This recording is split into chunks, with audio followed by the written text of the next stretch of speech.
Hi, thank you for joining me for some random thoughts on love. Love is a cornerstone and a major tenet of virtually every religion and philosophy. It is so very often stated that love is the remedy that combats all evils and brings the soul closer to its creator.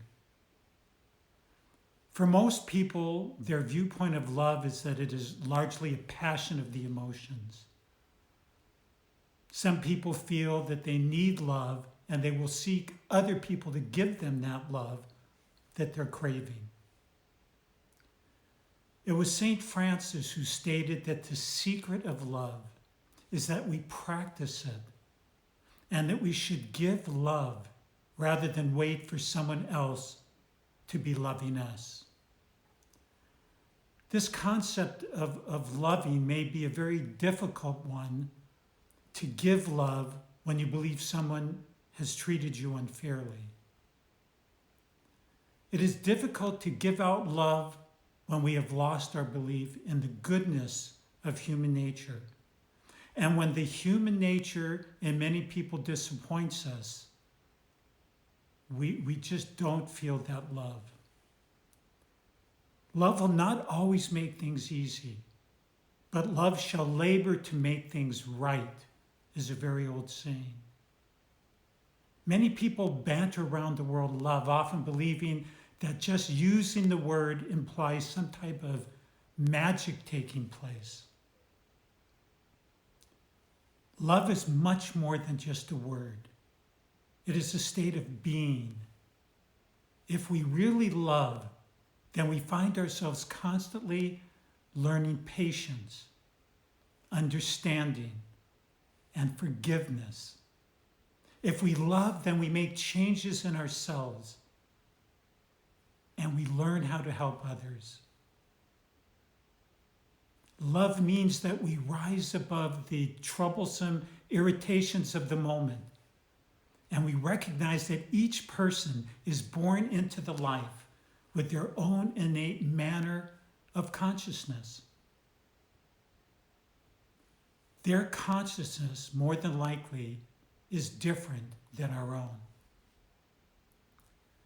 For some people, love appears to be automatic, and it seems to be as natural for them as breathing. Their attitude, their support, their willingness to go that extra mile just to be of service, it is consistent, it's natural, and it seems unforced. For others of us, love actually needs to be trained, and it needs to take some conscious effort to tear ourselves away from our own activity. So we're truly present to support someone whose demands at that moment seem less important than our own. Actually, any affection that is not willing to surrender something to the object of its affection, that must continue to protect itself first, this is not really love, as ancient philosophy would teach it. When we think about it, love bestows patience, and there is no doubt that patience is a great and wonderful virtue to cultivate.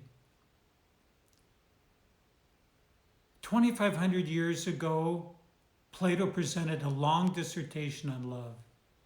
He pointed out that love is a very strong emotion and not a weak one. Plato mentioned that love must be used wisely so that one does not disempower another individual, but supports and enhances another. Plato also pointed out that love should not be present just when things are easy, because it is the power that of itself makes things easier. With love comes various forms and expressions of affection. At times we find ourselves intellectualizing what reactions we should make and what affections we should give to another. This can bring about feelings of frustration regarding whether to inhibit or express our reactions and emotions to the full force that we're feeling.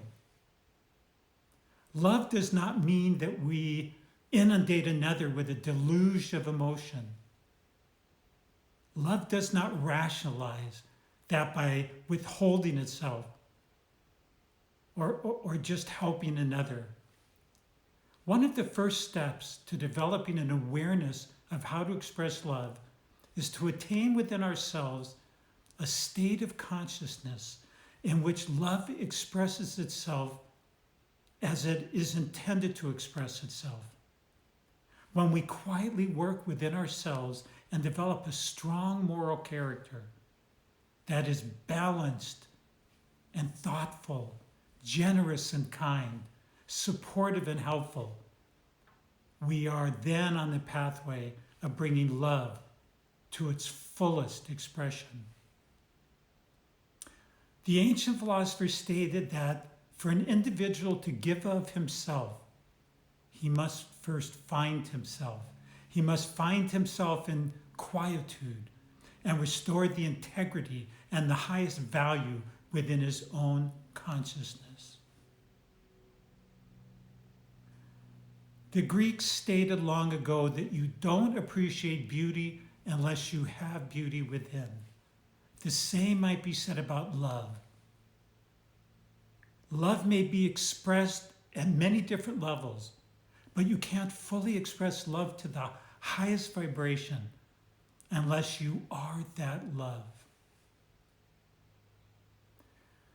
When you have that desire to love and to heal people through your eyes, your touch, your words, your actions, then you become the embodiment of love. You don't need to try to intellectualize how to express reactions or affections. It is your natural state.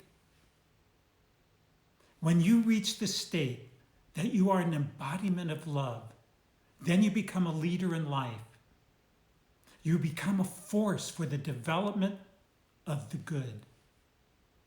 When you work for the good, then you minister to others with all the substance that love provides, giving out to others the highest wisdom, energy, and gifts that the Creator has endowed all individuals with at the time of their creation. Through love, all things become possible, and in love, all things become beautiful. With love, in love, and through love, I share this with you. Blessings until we meet again. I love you. You are a soul. You are power. You are light. And you are beautiful love.